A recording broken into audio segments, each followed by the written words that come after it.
ప్రియుడు మోసం చేశాడంటూ కృష్ణా జిల్లా ఇబ్రహీంపట్నం మండలం కీలేశ్వరంలో ఓ యువతి ఆందోళనకు దిగింది. అదే గ్రామానికి చెందిన పచ్చగొళ్ల జోసెఫ్ అనే యువకుడు పెళ్లి చేసుకుంటానని తన చుట్టూ తిరిగాడని ఇబ్రహీంపట్నంకు చెందిన భాగ్యలక్ష్మి ఆరోపించింది.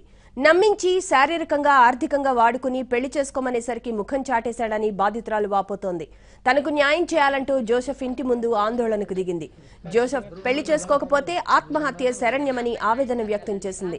గతంలో పోలీసులకు ఫిర్యాదు చేసినా న్యాయం జరగలేదని బాధితురాలు వాపోతోంది.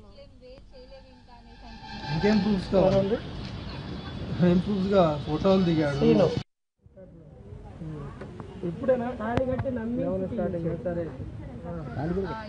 వద్దు, మళ్ళీ నా జాబ్ నా ప్రమోషన్ రావాలి, అది ఇది నాకు చాలా. ఎప్పటి నుంచి అమ్మ పరిచయం బాబు? ఈ అబ్బాయి ఎప్పటి నుంచి పరిచయం మీకు? 2016 అండి, 3 years అవుతుంది. ఇంటి దగ్గర పెద్దవాళ్ళు ఎందుకు ఒప్పుకోవట్లేదు, మ్యారేజ్ ఎందుకు ఒప్పుకోలేదు అంటే దానికి కారణం ఏమన్నా ఇక్కడ?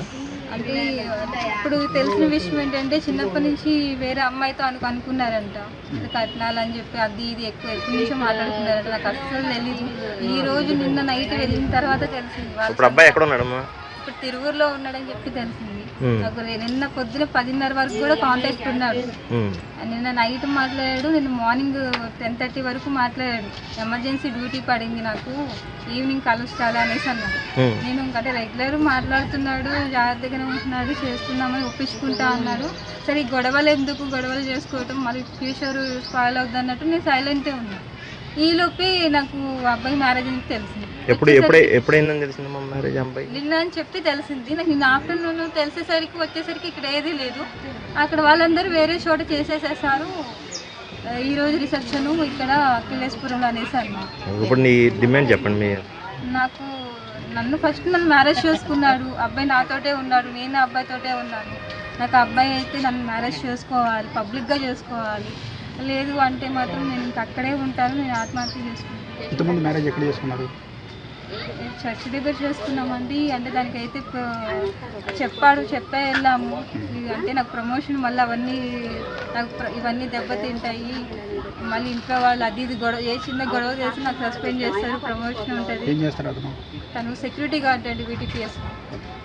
పోలీస్ స్టేషన్ అంతకుముందు ఎప్పుడైనా కంప్లైంట్ ఇచ్చారమ్మా? ఎప్పుడైనా? ఇంకా ఇవ్వలేదండి. అంటే ఈ ఇష్యూ ప్రెగ్నెంట్ ఈ టైంలో నేను కంప్లైంట్ ఇచ్చాను. ఇచ్చినప్పుడు అసలు స్టేషన్లో ఎవరు రెస్పాండ్ అవ్వలేదు. అందరూ అంటారు పొలిటికల్గా వాళ్ళు ఇన్ఫ్లుయెన్స్ చేశారు, స్టేషన్లో మేనేజ్ చేశారు, అసలు అరెస్ట్ చేయలేదు, ఏం లేదు. నాకు FIR కాపీ ఇచ్చారు తప్ప దీనివల్ల ఏది యూజ్ లేదు. నేను మళ్ళీ నాకేం కోర్టు నుంచి వస్తుందేమో ఎదురు చూస్తూ ఉన్నాను, అసలు ఏదీ లేదు. మళ్ళీ వెళ్తే డిస్మిస్ అయిపోయింది, కేసు అవ్వలేదు అన్నారు. తర్వాత నేను గట్టిగా CP గారి దగ్గరికి వెళ్తే అసలు స్టేషన్ బెల్ వచ్చిందో మరి ఏమో, అసలు ఏమీ లేదు, కేసు అయితే రాలేదు, కోర్టుకి వెళ్ళలేదు అనేసి అన్నారు. అప్పుడు CP గారి దగ్గరికి వెళ్ళాక మళ్ళీ CI గారు మారినాక CI గారితో చెప్తే రీకేసు పెడదామమ్మా అన్నారు. మేము అతను పెళ్లి చేసుకున్నాడని తెలుస్తుంది.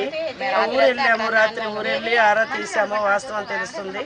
మొత్తానికి ఇంటి మొత్తం పరారైపోయారు. భాగ్యలక్ష్మి ఇంటి ముందు కూర్చొని ప్రాణాలు తీసుకుంటానికి కూడా సిద్ధమవుతుంది.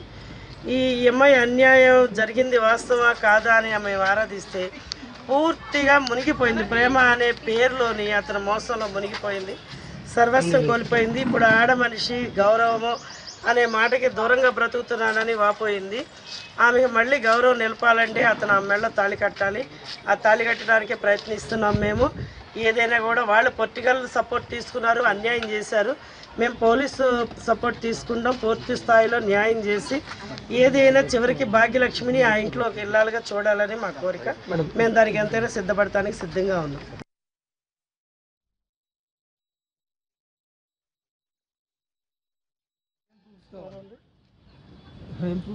ఫోటోలు దిగాడు. ఇప్పుడేనా తాళి కట్టి నమ్మి